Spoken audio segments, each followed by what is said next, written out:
अब हम बात कर लेते हैं न्यूट्रिशन इन एनिमल्स की।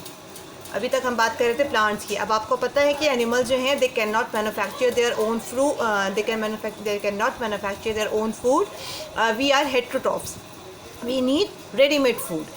हमारे अलावा जितने और हमारे इर्द गिर्द मौजूद जानवर हैं वो मुख्तलिफ उनके न्यूट्रिशनल पॉइंट ऑफ व्यूज़ होते हैं या मोड ऑफ न्यूट्रिशन सबका एक दूसरे से अलग हो सकता है। मिसाल के तौर पे हर्बीवोर्स जो हैं they have got flat teeth like horse, cattle, deer, sheep, ठीक है ना। उसके अलावा कुछ बर्ड्स भी आ जाते हैं उसी में जिनकी ग़िज़ाएँ सिर्फ प्लांट्स होती हैं। कार्निवोरस क्या होते हैं, नाम से पता चल रहा है, जो कि टियरिंग टीथ या कैनाइंस रखते हैं, बहुत चीर फाड़ करने वाले जानवर जो कि आमतौर से फ्लैश या गोश्त पर ही डिपेंड करते हैं। They have got canines. Then omnivores are the ones like which can eat both plants and animals। ये आप बचपन से पढ़ते आ रहे हैं, मेरे ख्याल में इस वजह से मैं इसको डिटेल में नहीं जा रही, लेकिन ये सवाल आता है, ठीक है। इसलिए हम इसे टच ज़रूर करेंगे, तमाम क्वेश्चंस को थोड़ा सा उसको रिवाइज़ कर रहे हैं। अदरवाइज़ मुझे ये बात अच्छी तरह पता है कि आप लोग क्लास 4-5 से भी इन एनिमल कैटेगरीज़ को हम डिस्कस करते आ रहे हैं। हाँ, इसमें 2-3 चीज़ें तो हो सकता है एक नई चीज़ें हों, लेकिन carnivores, herbivores and omnivores, these are not new for you.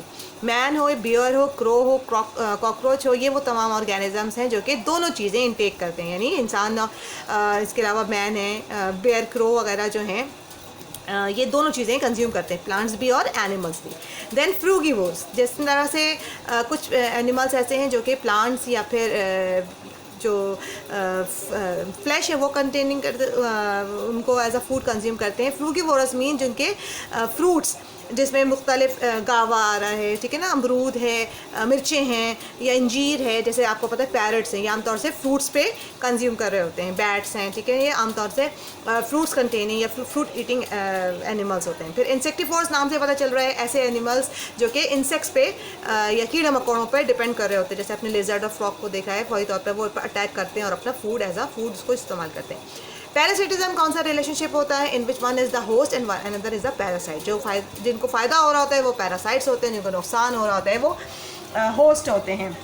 जिसमें हमें पता है कि हमारे जो एक्स्ट्रा पैरासाइट्स है बॉडी के बाहर मौजूद, जो हमारे इर्द गिर्द नज़र भी आते हैं, उनमें एक इम्पॉर्टेंट वन है मस्कीटो, ठीक है, जो खून चूसता है, बैरूनी तौर से इंसान को नुकसान पहुंचाता है, इंसानों को या जानवरों को, वो एक्टोपैरासाइट्स कहलाते हैं। लीच है, जोंक या जुएँ जो हैं, ये भी एक्सटर्नल पैरासाइट्स हैं। और इंटरनल पैरासाइट्स जो हमने टेपवर्म वगैरह पढ़ा था, याद होगा आपको, जब हमने इनवर्टिब्रेट्स का चैप्टर पढ़ा था, तो उस पर टेपवर्म क्या है, इंटरनल पैरासाइट्स है, राउंड वर्म्स, टेपवर्म्स, जिनके अंडे जो हैं वो गंदे खाने के साथ एंटर हो जाते हैं और इस तरह से फिर वो पेट के कीड़े बन जाते हैं। तो पैरासाइट जो है वो क्योंकि अपनी ग़िज़ा को तैयार नहीं कर सकते, लिहाजा रेडीमेड फूड इस्तेमाल करते हैं, दूसरों को नुकसान पहुँचाते हैं, यानी होस्ट को, और ख़ुद अपने लिए ग़िज़ा हासिल करते हैं।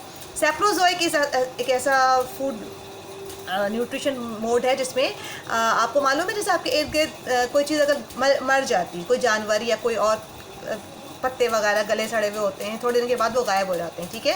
तो होता ये है कि कुछ बैक्टीरिया, फंजाई जो एयर में मौजूद होते हैं, जो हमें दिख तो नहीं रहे होते, but they get food from the dead organisms, और ये हमारे लिए फ़ायदेमंद होता है कि एयर को या एनवायरनमेंट को फ्री कर देता है, क्योंकि इनकी ग़िज़ाएँ जो हैं वो यही डेड ऑर्गेनिजम्स पर ही मुश्तमिल होती है। These are called as the saprozoic, ठीक है, या हम कह सकते हैं सैप्रोब्स ऑर्गेनिजम्स को सैप्रोब्स कहते हैं, और जो मोड ऑफ न्यूट्रिशन है वो क्या कहलाता है, सैप्रोज़ोइक। ये जो सारे नाम हैं, herbivorous, omnivorous, frugivorous, insectivorous, parasitic, mode of nutrition, these are all the names of the modes of nutrition के इन मेथड से कुछ मुख्तलिफ़ किस्म के जानवर जो हैं वो अपनी ग़िज़ाएँ हासिल करते हैं, ठीक है। तो सैप्रोज़ोइक एक ऐसा मोड ऑफ न्यूट्रिशन है जिसमें हमारे इर्द गिर्द मौजूद बैक्टीरिया, फंजाई जो हमें नज़र तो नहीं आ रहे होते, लेकिन एक तरह का हमारे लिए बेनिफिशियल होते हैं कि वो एयर को या एनवायरनमेंट को फ्री कर रहे होते हैं, और उन गली सड़ी या मरी हुई चीज़ों पर अटैक करते हैं। कुछ दिनों के बाद वो गायब हो जाती हैं, उनको डिज़ोल्व कर देते हैं, उनके अंदर मौजूद एंजाइम्स, और एयर फ्री हो जाती है।